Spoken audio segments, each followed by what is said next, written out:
What is up, my legends? It's Scion, and we're gonna keep this fast and quick. Alright, so the topic of this video, as you can see, is it worth farming the chest? Alright, so let me explain something about farming. And in games like this with gacha games, it's in your best interest to do everything you can in one particular fight and energy. And what that basically means is if you have multiple things that you need to do in the game, and if there's one place that you can do all of those things at once and the same amount of energy spent, then you should be doing that. And that's different compared to, based off of whatever you're actually doing and what you want to accomplish in any which game. So me personally, I know that these epic catalysts are a pain in the ass to get. So me, in general, I would be going after this. I got 3 of these. I want to get more of these because they're a pain in the ass to get.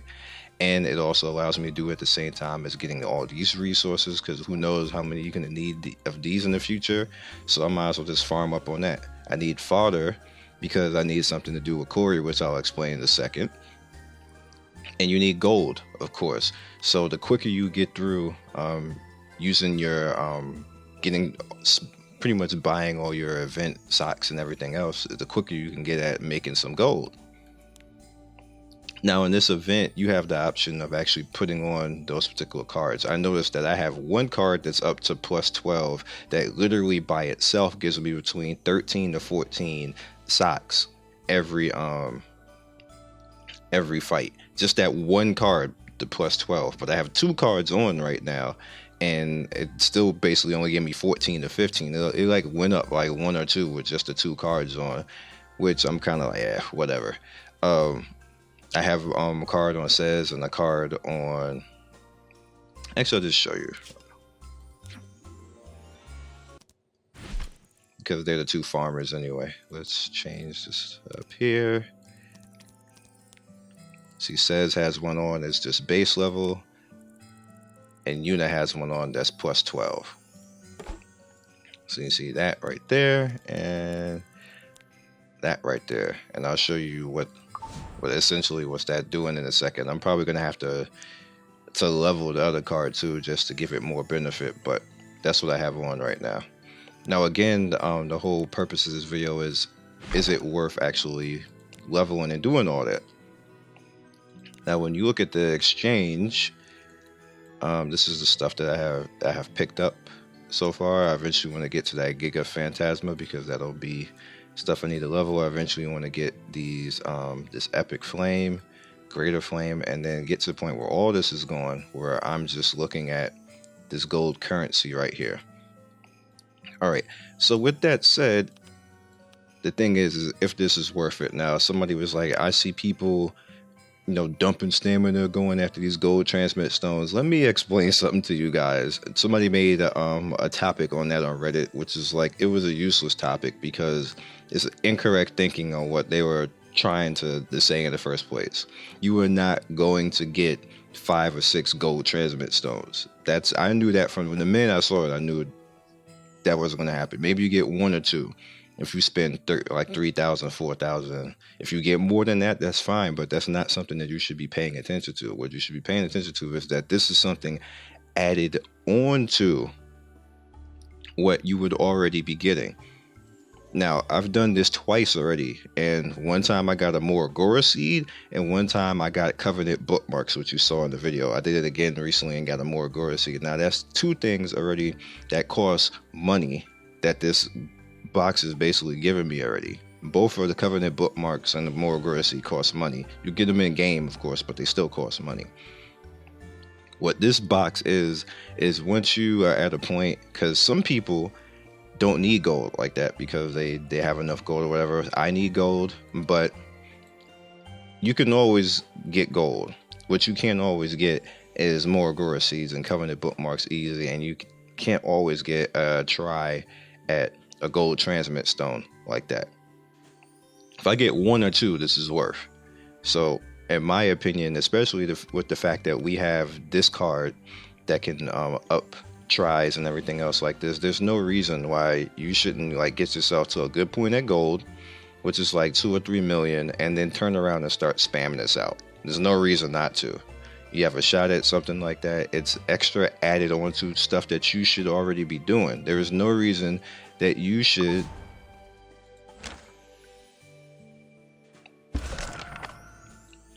not be in here doing something. There's something in here. If you need to do Corey's thing, then right here, this is fine. We're gonna go in here right now, actually.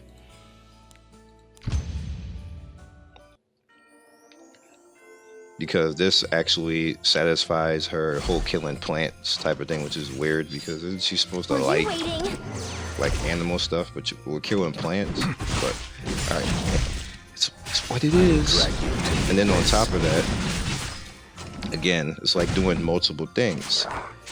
I needed to actually level 10 of those white dogs to 40.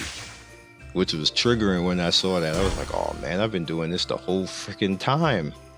Like, I was so sad when I saw that. And I don't think the gold dogs count.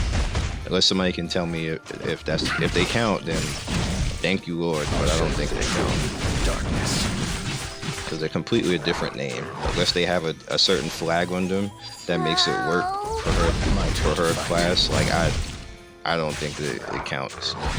But we'll get it done because I grind like that anyway, so it kind of doesn't matter to me. And then I'll decide who I want to be my my 8th 6-star, which would basically be 2 teams of 6 stars. And it's kind of funny that I'm like forced to grind now, but we be doing this anyway, and I need the gold to continue to keep leveling Deanne and Luna, so there's no reason for me not to do this. Good job, lady. So in my opinion, it is worth it to actually farm this event and get that box. If you get ML Kin from it, then you really be thanking me.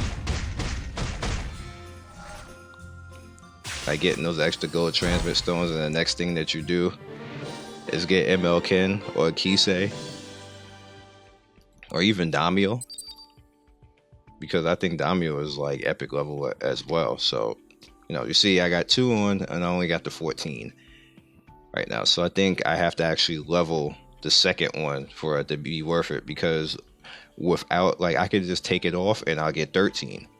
Like, it only went up by 1. So I think I just have to level the other card, and we'll see. I'm gonna test that out to test that theory, because just having the 1 card on, I get 13. Unless it's not actually working and they don't actually stack. That could be a thing too, but we'll see. With that said, like I said, I think it's worth it. And remember, farming is relative to the person, so it's relative to what you need. So you go to the area that you need of the biggest importance. You need gold, then go to whatever area benefits you the most. Like, I need query stuff, so I'll go to 1-4 or 1-7. If I want to go after the epic catalyst, then I will go after 110. It's all according to whatever you get. If you can't even beat those things with too farther out there, then you need to go to like 1-1 or 1-2 or 1-3, something like that in world, and adjust to wherever would be suited for your particular account. Don't get caught up in people telling you, oh, you should be here, you should be there, you should be there. Remember that you should is a command. It's not an opinion. So when you start off a sentence saying you should, what you can do to deflect that and make somebody understand that you should is an opinion is, in my experience, you should. But when you start off saying you should, the minute I see that in the comment section when somebody says you should, I automatically ignore them. They automatically ignore it, because that's not an opinion. No, a lot of people just don't really know that. Is common in psychology. Certain terms are command terms, and automatically they're hostile without it being intended to be hostile. But that's what you should actually means when you say that. So it's like you would hear me if you go back in the video say, I would say a few things and then I would say you should, because it's me saying automatically that my opinion is you should do this, this, this, and this, not you should do this, and this. That there's no opinion in that. That's you directly telling somebody to do something or they're wrong, pretty much. And that's not the way things are supposed to work. At any rate, I think that you guys would be very good as far as going after this particular chest. It's not going to kill you. Me in general, I get to the point where I grind so much. You guys notice I end up like at 4 or 5 million by the end of the side story. I don't even want to do it anymore. But with this particular one, if I'm at 4 or 5 million as far as gold, now I can now turn around and start spamming out on that chest and just see what I get. Like, I get gold transmitters, I get more Goras. That's all. You always need more Goras. So if I get stuff like that and start getting catalysts and things like that, be all for it. There's no reason not to do it. It's a spam on stamina, and you're going to have to spam anyway if you want to grind this farther out. If you want to get these Mega Phantasmas up, you want to get the Giga Phantasm up, you want to get your 6 stars up, you're going to have to do this anyway. So I don't understand why people are making, like, I didn't understand that Reddit post is because this is stuff that you would have to be doing anyway. You have to do it anyway, so you might as well go after it. Be legendary, guys. Like, some stuff is what it is at the end of the day. It's not rocket science. You're going to be doing it anyway, so you might as well partake in the free lotto of stuff that it's going to give you. Peace.